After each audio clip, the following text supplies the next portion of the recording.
to the next slide. Okay, so this one covers our crime and arrests. It's a very busy slide, this one. So I don't know if there's specific things you want to pick out on here, other than the headlines are a 3%, just over 3% reduction in crime, which builds on a reduction from the year before as well.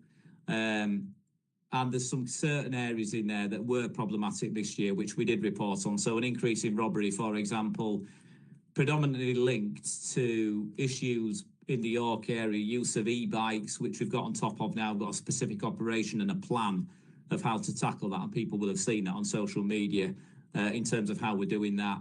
But it also accounts for how robbery is recorded, particularly where violence is used is shoplifting. So there was a change in crime recording statistics last year that meant that if force was used during a shoplifting offence, that will be recorded as a robbery as opposed to a simple theft. So that's contributed to that as well. Really pleasing to report this year that increase has stopped, and we've started to decrease it as we go into this year, which is good, a real focus around that. What the categories of crime are, it looks kind of the green ones, obviously, with the positive crimes that are going down. A lot of really positive results around theft, shoplifting, vehicle offences, really, and fraud, actually, all really, really positive, which is to be commended, and burglary in both types of burglary.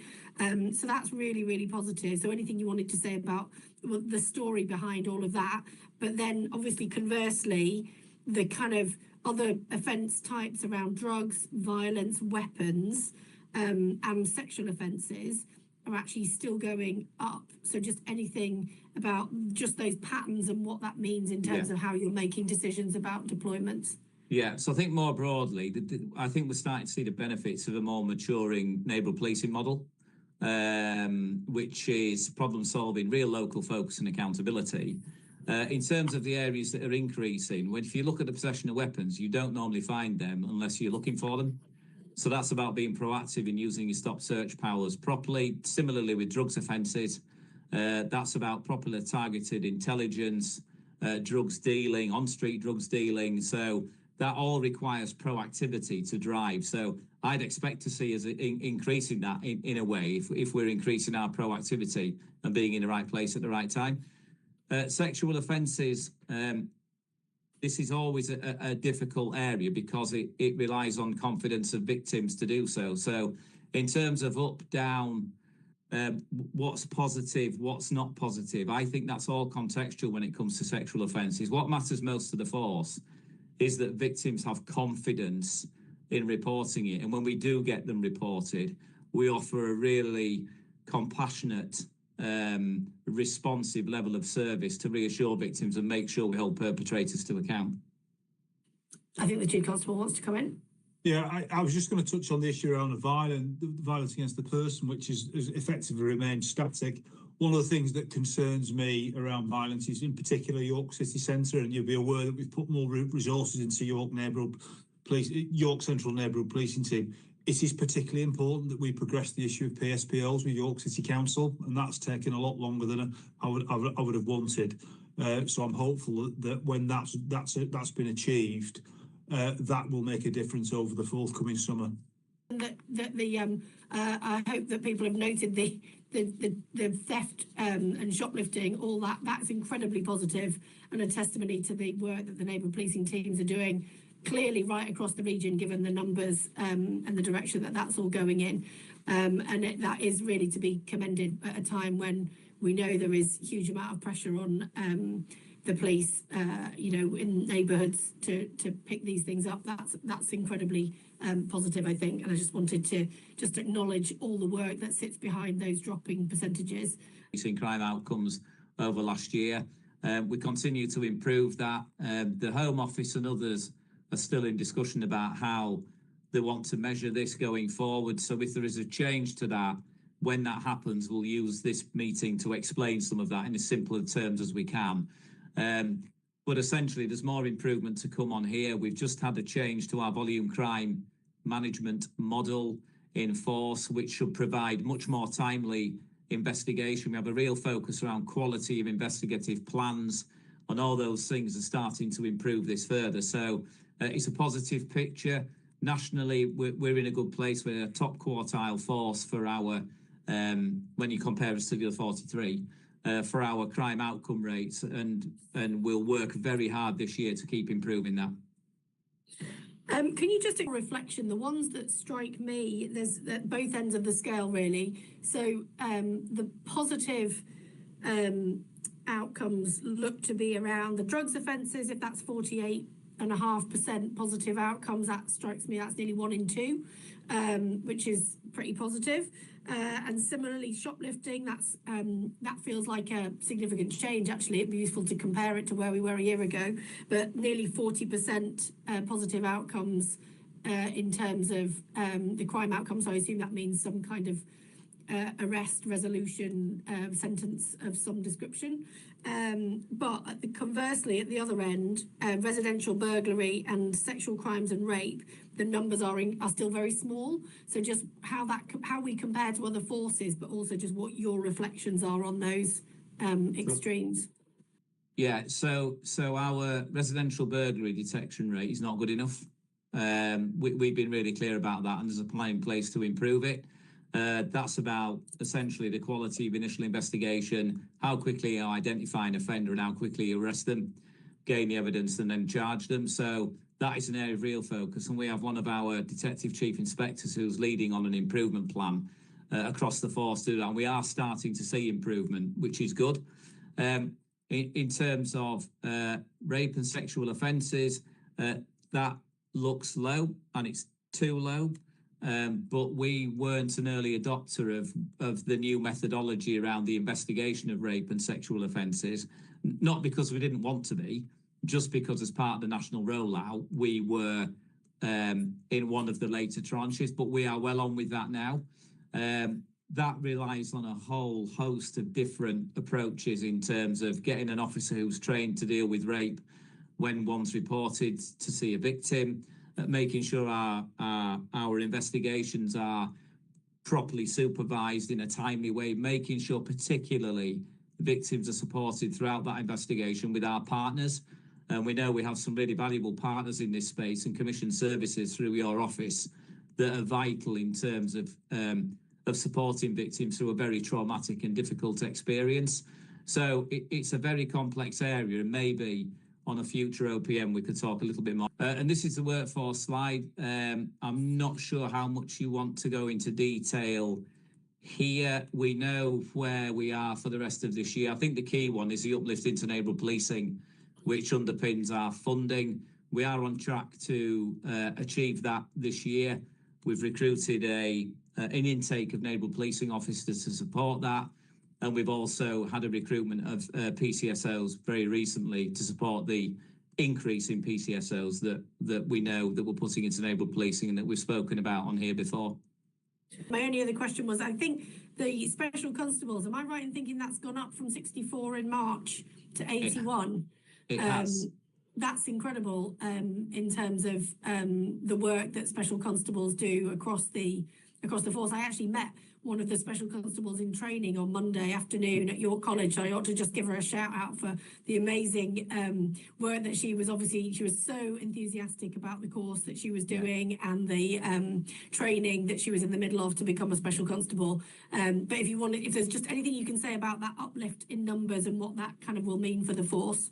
Yeah, well, because of the way that we've been recruiting police officers over recent years, this can be a real challenge, because the same people who you might think would want to join as a full-time employed police officer are in some respects, not all, but in some respects, the same people who'd want to join as a volunteer as a special. So obviously, with a slight change to the way that the numbers that we're recruiting as a force, it gives us more opportunity for people who might want to get experience of policing to come in. So we're really pleased that we're starting to see that uplift. We want to achieve around 100 special constables for the force. We believe that's a number that we can provide support to those individuals properly. We can make sure they're focused throughout the operation, working in our communities. We have a Special Constable Chief Officer Sharon Mobley Holmes does a fantastic job in terms of leading our specials as a Chief Officer. So, yeah, they're an incredibly valuable contributors to policing across the county. And just in case we're able to recruit any via this meeting, just tell me how people would find out about becoming one. Yeah, so if they're direct into our website, that's the best place to go onto there, and our recruitment website. We do have ongoing campaigns. We do have intakes throughout the year, so we bring groups of people in. Obviously, we can't bring people in one by one because we need to make sure they're properly trained and equipped. But going to our website is the best way to find the information. One question was just really an update. I know that in writing this is coming in the next week or so, but an update on the discussions we've been having around live facial recognition. I know that I've asked a whole series of assurance questions which are being pulled together, and we're going to publish the answers in the next week or so. But just anything you can add just around operationally where the police is at in terms of the consideration of it and how it would be deployed. Yeah, so obviously live facial recognition is an important new law enforcement technology that's been deployed in a number of different forces up and down the country to great effect. I think much has been made in the media about it being used in London with the Metropolitan Police at, events, large footfall events like Notting Hill Carnival, and the impact that that's had in terms of preventing people who are wanted for serious violence and who present a threat to those events. Being either detained or deterred from going to those events. And indeed, I think they were deployed, I've seen some commentary in the media deployed over the weekend at the various protests that took place in London. It provides a real opportunity for policing to be able to deploy technology to catch people who are wanted and to identify people who are high harm offenders who might present a threat in a particular area or to a particular group of people. And it allows us, in some ways I describe it as taking the guesswork out of policing. When I was a young police officer, you'd be standing there and you'd be looking at someone, you think, do they match the photograph of someone I've seen, or by their demeanour, do I think that they may present a threat to public safety? And, you would engage that person and ask questions to ascertain it.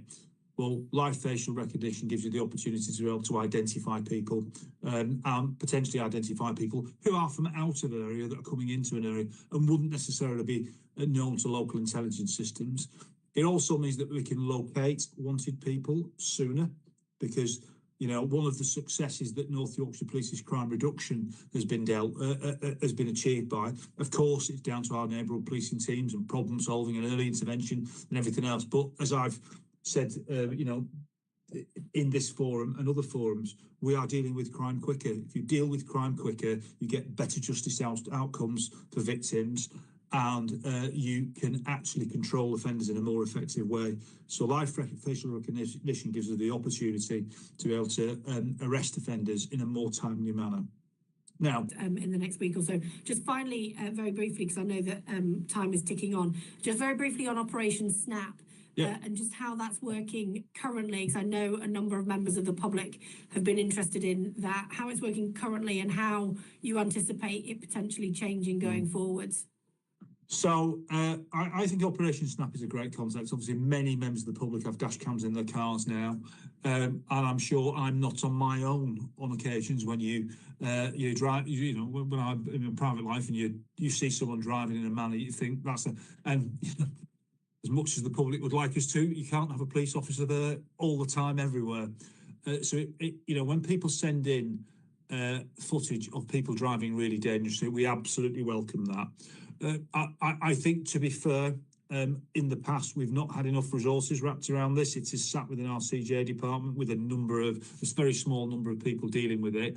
And I think the efficacy of the operation has not been where I would want it to be. So starting on the 1st of April this year, well, you'll be aware, Deputy Mayor, that we undertook a review of our volume crime management for the force, because whilst, as you've just seen in the performance slides, we are continuing to improve in that regard, we want to improve further. And as part of that volume crime review, we have brought Operation Snap into our digital investigation teams now. That was formerly known as our initial inquiry team. What that will mean is that we've got a greater number of staff available and trained to do it. And I want to make sure that we are progressing those cases in a timely manner. What's really important to say to the public, there's an element of managing expectations. It's very subjective, people's driving behaviour, and absolutely where we see really dangerous behaviour, we will take action. But there might be occasions when we've got a right to a member of the public and say, look, your driving doesn't meet criminal standards at this time, but you need to be aware that we've been notified about it, and it serves as a warning letter.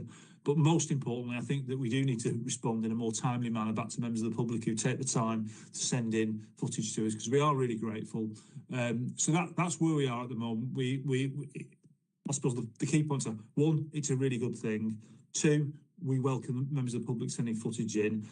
And we've made some changes that I think will see some significantly improved delivery in terms of outcomes for the public over the next couple. I'm sure you're going to go through it, but just congratulations. I know I've done it privately, but congratulations on behalf of the Mayor and me to the work that sat behind the huge improvement in performance from North Yorkshire Police from the last inspection to the publication a few weeks ago. And I said this at the Policing Crime Panel last month, but it's really easy to gloss over the progress and start looking at what needs to happen next in terms of the next steps. And actually, every single move from a kind of an adequate to a good, there's an enormous amount of work that sits behind each of those changes, and I think it's probably easy to gloss over the improvements, but I just wanted to make sure we officially acknowledged it in a public setting before. I know you're about to go through the kind of detail of it, but I thought it would be remiss of me not to just acknowledge the amazing progress that had been. So I just wanted to start off with this measure, really. This isn't from us saying this. This is from the National Farmers Union, who many people watching may not be aware are an insurer of through NFU Mutual of many in the rural community, and so they offer us a real barometer of the cost of rural crime, which is a useful measure to kind of triangulate where we're at. And the 2024 data, which was published in 2025, shows that 22.7% fall in the cost of rural crime across North Yorkshire's area, which, as you see, was greater than the national average, and something we're really proud of and continue to very much try and follow in the success of through this year. The NFU data for 2025 isn't out just yet, but really looking forward to that being published and seeing how we continue to track on that progress. I'll open for any questions. Yeah. Just one question. The NFU Mutual Survey number, that 1.4 million, is that a North Yorkshire number? Is that, apologies, because I feel like it probably is a North Yorkshire number, but if you can just translate what it means in terms of what that number represents. Yeah, I believe it is a North Yorkshire number, and that's representing the cost in insurance claims across those who've suffered from crime across North Yorkshire. As you'll appreciate, the costs are significant in some of the machinery and assets that are held in the farming community, especially around sort of agriculture. So although that looks a really big number, obviously there is some pieces of machinery in that do make up a large proportion of that, as well as a lot of livelihoods hit, etc., around the cost of crime.